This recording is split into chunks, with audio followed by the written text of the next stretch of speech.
Assalamualaikum warahmatullahi wabarakatuh. Perkenalkan, nama saya Sally Zulfa Rohmania dengan NIM 211-202502. Saya dari Prodi Akuntansi Fakultas Ekonomi dan Bisnis.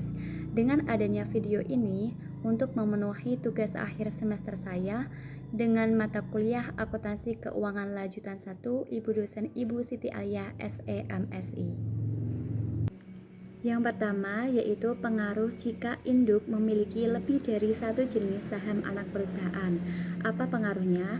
Yaitu apabila induk perusahaan memiliki lebih dari satu jenis saham anak perusahaan langsung pada anak perusahaan, maka akan mengakibatkan bertambahnya saham yang beredar milik anak perusahaan.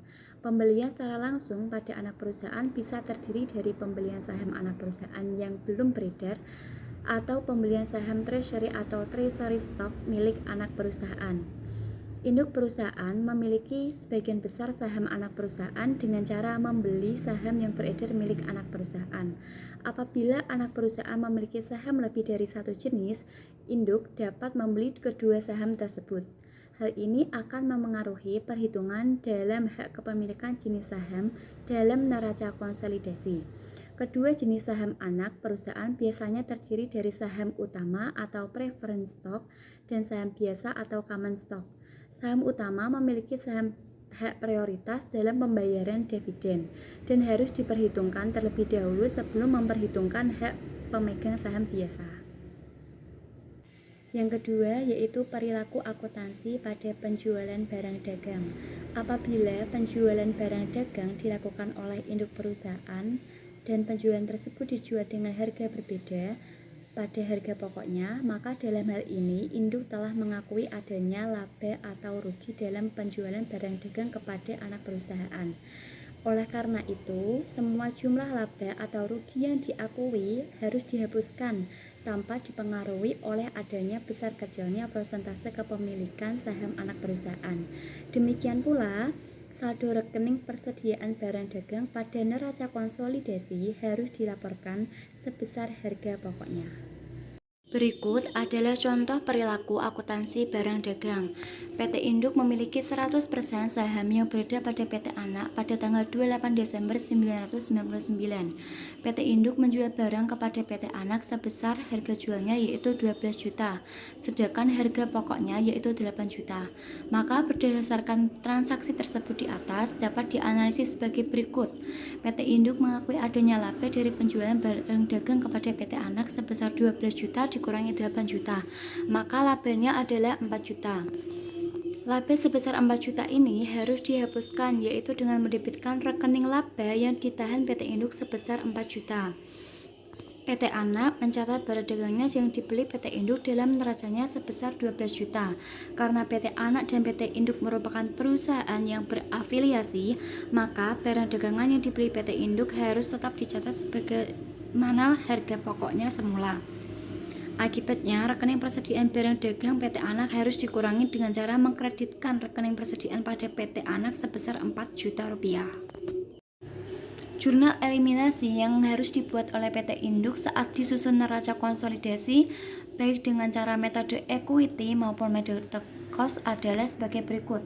Laba yang ditahan PT Induk sebesar 4 juta, persediaan barang dagang pada PT Anak sebesar 4 juta.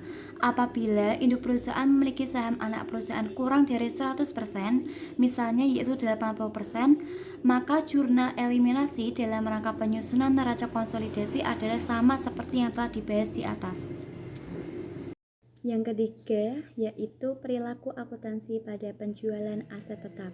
Aset tetap sendiri adalah aset tidak berwujud yang dimiliki dan digunakan oleh perusahaan dalam operasionalnya untuk menghasilkan pendapatan.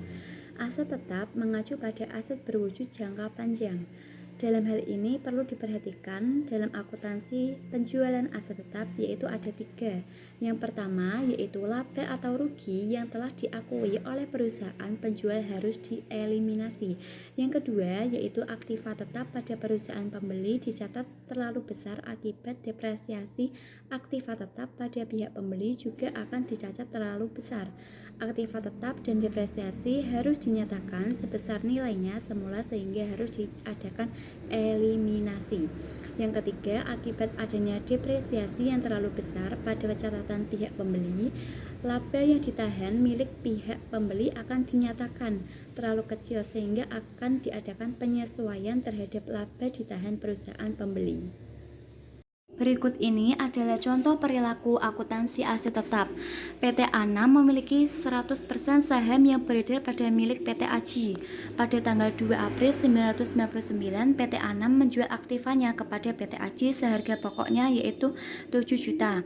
Dijual kepada PT Aji sebesar 10 juta. Aktiva tersebut ditaksir mempunyai umur ekonomis 4 tahun tanpa nilai residu dan aktiva tetap tersebut digunakan sendiri oleh anak perusahaan. Berdasarkan contoh kasus di atas, PT Anam sebagai induk perusahaan mengakui laba atas penjualan aktiva kepada perusahaan sebesar 10 juta dikurangi dengan 7 juta, yaitu 3 juta rupiah.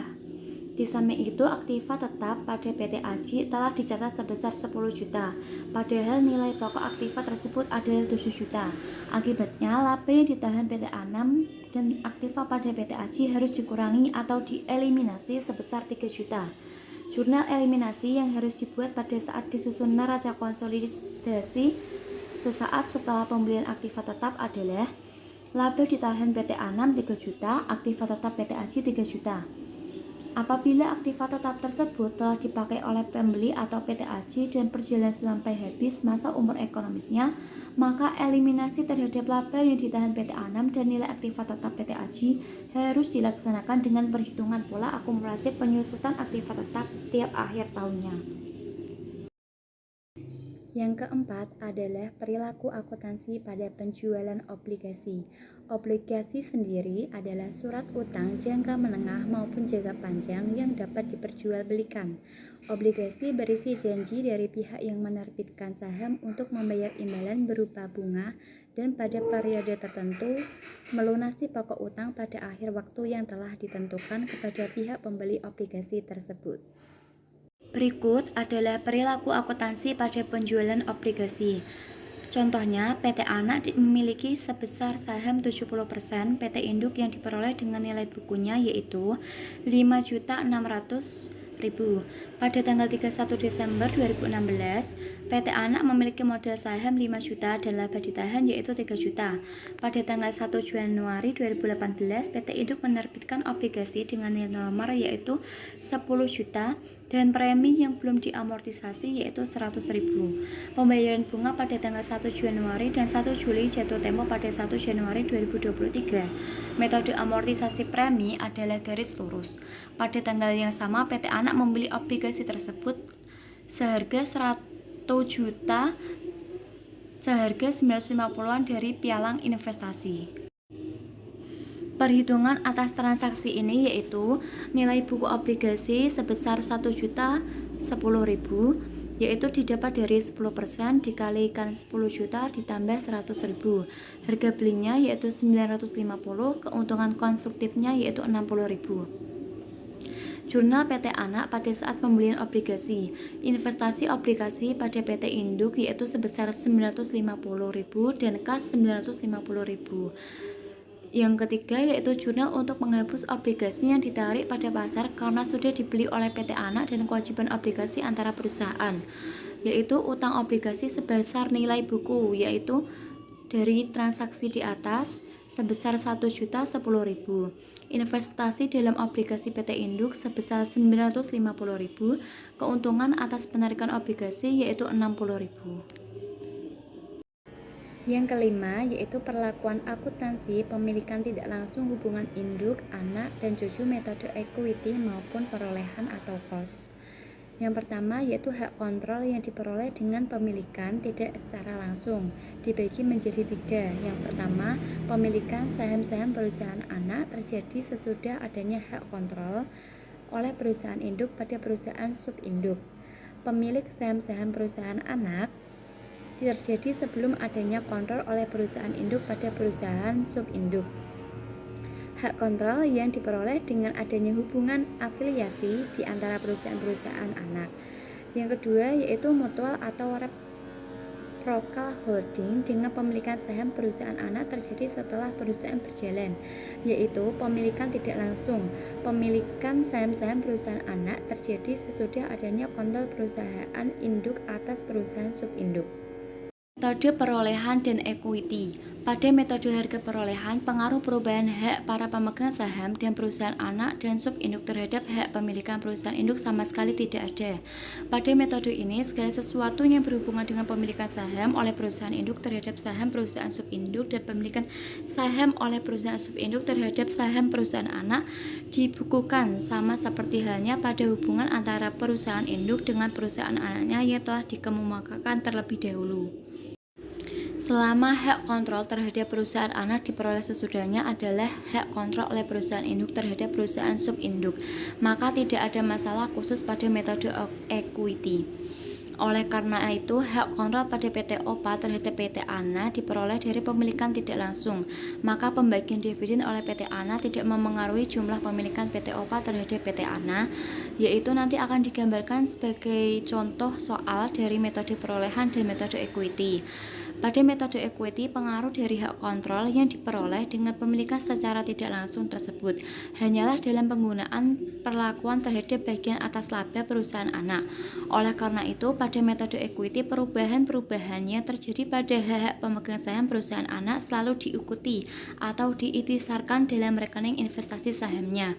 Maka dalam neraca konsolidasi, eliminasi terhadap rekening investasi saham dengan hak para pemegang saham perusahaan anak didasarkan posisi rekening yang bersangkutan pada tanggal neraca.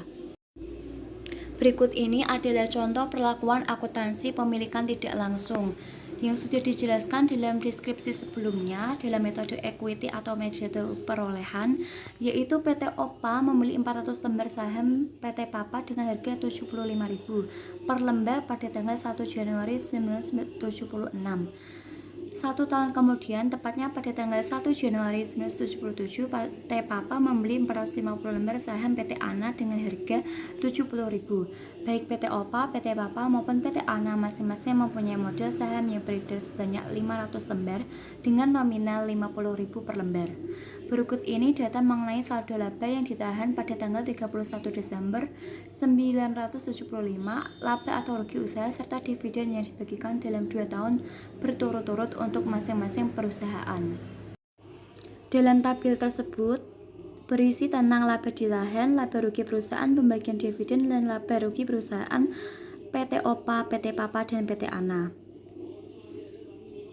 Pada kasus soal ini, segala sesuatu yang berhubungan dengan pemilikan saham oleh perusahaan PT OPA terhadap subinduk atau PT PAPA. Sekian dari presentasi yang saya sampaikan. Apabila ada salah kata, mohon dimaafkan. Wassalamualaikum warahmatullahi wabarakatuh.